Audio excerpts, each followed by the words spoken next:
Hello, everybody. Father Scott Vanderveer here with another installment in our series on forgiveness, featuring the book, Everybody Needs to Forgive Somebody.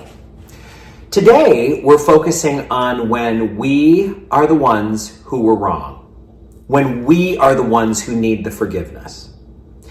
Nothing can teach us more about the importance of forgiveness than to be the one who has wronged someone and who wishes more than anything that we could go back to the past and change what happened. Can you relate to that feeling? I wish I could go back in time. If I could, I would change the way I did that. I would change what I said. I would change what I did. I would change the way that story went. The hard thing is that we can't change what's happened in the past. That's why we have the serenity prayer. Lord, grant me the serenity to accept everything I cannot change and everything in the past we are completely unable to change. That is why it's important to understand one definition of forgiveness that I really like. Forgiveness is finally giving up on the futile hope that the past could be any different than it was.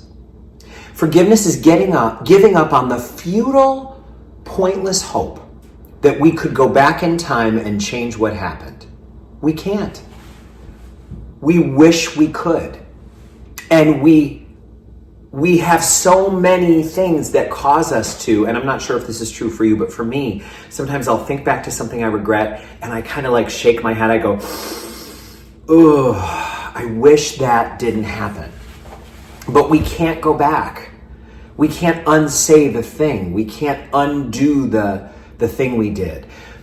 And that is why I absolutely love the plaque that is by the front door of St. Mary's Church. It's actually the office door to the rectory is the stairwell that I'm talking about. For those of you who live in Glens Falls, maybe you've stood there before. And one of my predecessors, a priest who was here long before I came, put up a plaque there. And it says something that people comment on all the time. It says, "Don't judge me by my past. I don't live there anymore." How good is that? How important is that, not to live in the past? Please don't judge me by the past. I don't live there anymore. That's not where I am. That's not who I am. That's not the energy that I carry. Please don't judge me by that. I don't live there anymore. Whew, profoundly powerful and important thing to read.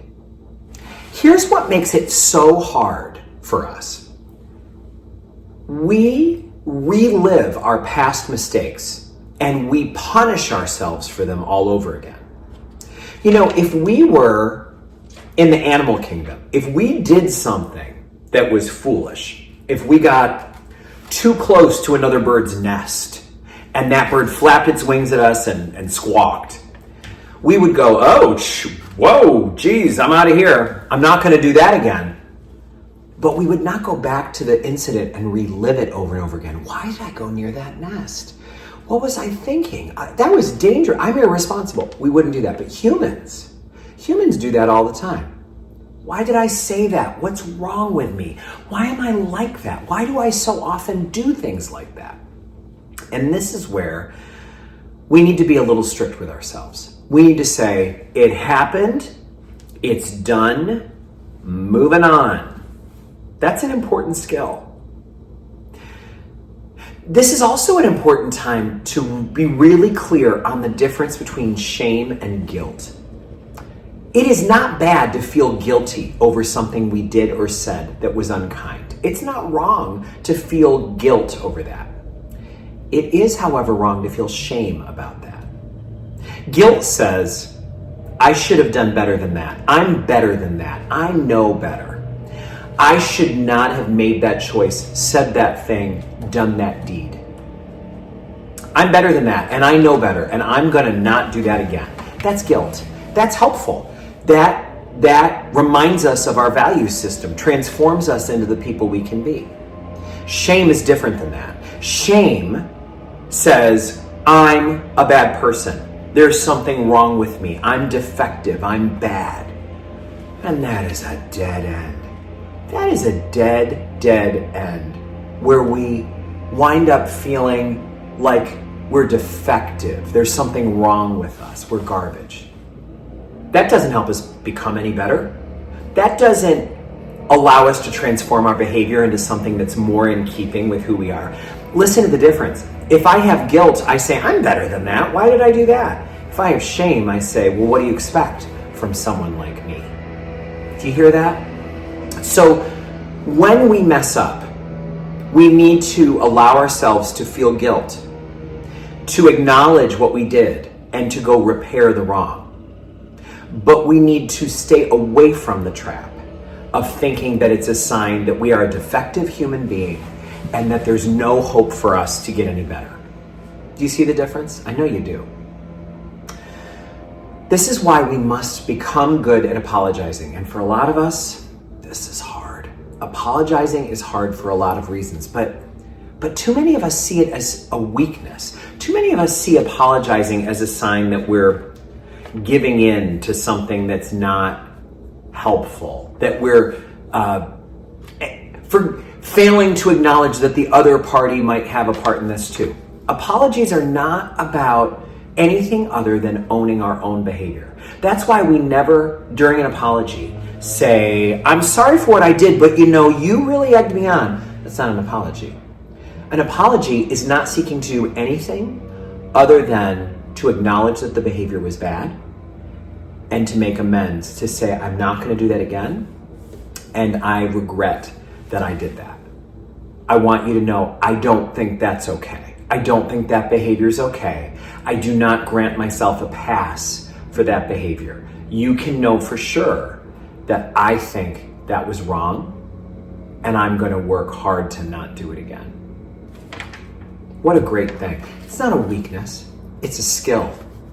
And it's a skill that maybe we can look at in another series. How to apologize well. And there's some really good authors and really good relationship experts who have written beautifully on this. It's a skill that you and I can improve in, and we can get better no matter how good we may already be at it. I, for one, have learned so much from reading about and listening to podcasts about forgiveness and apologizing and letting ourselves off the hook. And I think you could benefit from that as well. So friends, don't judge us by our past. We don't live there anymore. We've given up on the futile hope that the past could be any different than it is.